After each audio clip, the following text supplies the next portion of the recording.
সোমবার ঘোষণা করা হবে পশ্চিমবঙ্গ বিধানসভা নির্বাচনের ফলাফল। এর 2 দিন আগেই তৃণমূল কংগ্রেস দাবি করেছে 200-র বেশি আসনে জিতে চতুর্থবারের মতো সরকার গড়বে তারা। ভেঙে চুরে যাবে বিজেপির সাজানো স্বপ্ন।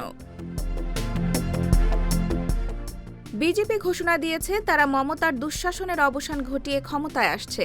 এর পাল্টা চ্যালেঞ্জ জানিয়ে রাজ্যের মুখ্যমন্ত্রী মমতা বন্দ্যোপাধ্যায় ও দলের কেন্দ্রীয় সাধারণ সম্পাদক অভিষেক বন্দ্যোপাধ্যায় শনিবার বিকেলে বলেছেন 200-র বেশি আসন পেয়ে জিততে চলেছে তৃণমূল। কাউন্টিং এজেন্টদের সঙ্গে কালীঘাটের দলীয় দপ্তরে এক ভার্চুয়াল বৈঠক করেন মমতা ও অভিষেক। বৈঠকে যোগ দেন তৃণমূলের সব কাউন্টিং এজেন্ট ও দলের গুরুত্বপূর্ণ নেতারা। বৈঠকে মমতা বলেন, শেয়ার বাজারকে চাঙ্গা রাখতেই বুথ ফেরত সমীক্ষায় বিজেপিকে জয়ের জন্য এগিয়ে রাখা হয়েছে।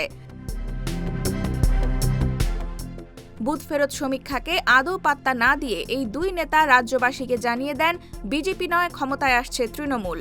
বৈঠকে অভিষেক বলেন, ভুয়া সমীক্ষাকে তুলে ধরে আর্থিক জালিয়াতি করছে বিজেপি। এবার তার জবাব তারা পেয়ে যাবে। তিনি জোর দিয়ে বলেন, 2021 সালের বিধানসভা নির্বাচনের চেয়ে এবার বেশি আসনে জিতবে তৃণমূল। এবারে নির্বাচনে দলের কর্মীদের আপোষহীন লড়াই ও কেন্দ্রীয় বাহিনীর অত্যাচার সহ্য করে ভোট যুদ্ধ চালিয়ে যাওয়ার জন্য ধন্যবাদ জানান তৃণমূল নেতারা।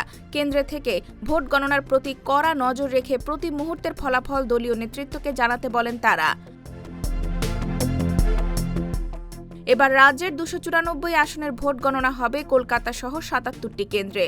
অভিষেকের অভিযোগ, বিজেপি এবার নির্বাচন কমিশন হিসেবে কাজ করেছে, তাই তৃণমূলের নেতাকর্মীদের কেন্দ্রীয় বাহিনীর সঙ্গে লড়াই করতে হয়েছে।